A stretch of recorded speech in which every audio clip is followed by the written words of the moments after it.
Number 1. Your sitting distance from the dashboard. The distance that you are from the dashboard should be positioned such that the knees are slightly bent even when depressing the brakes fully, because in event of a frontal collision, bended knees would cushion the impact, thus saving your legs. If you are seated too far back, your knees would lock up when you do an e-brake. In the event of a frontal collision, your joints will get all the impact and they would have a very high chance of breaking. Number 2.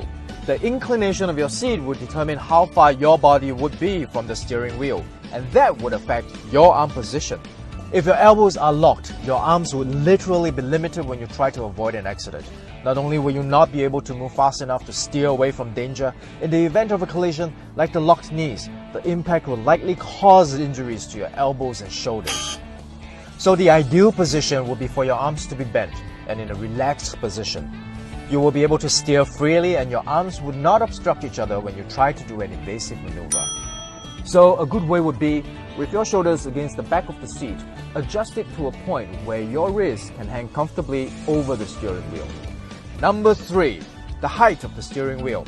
Using your wrists as an initial guide, adjust the height of the steering wheel to a point where the cockpit is clearly visible. After that, our hands should be placed at the 3 and 9 o'clock position. This allows us to have a maximum range of motion when turning the wheel. Number 4. The height of the headrest. Many people have the impression that the headrest is for us to, rest our heads and relax when we drive. Yes, that's true.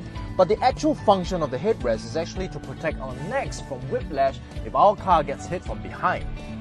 When we suffer a real impact, our heads would snap backwards forcefully. If there is nothing to stop the sudden movement, we risk serious injuries to our neck. So the way to set it will be to adjust the height of your headrest until it is in line with the top of your head. In that way, it will deploy and cushion your head in the event of a rear collision. I believe no matter what kind of driver you are, this video can help all of us become safer drivers.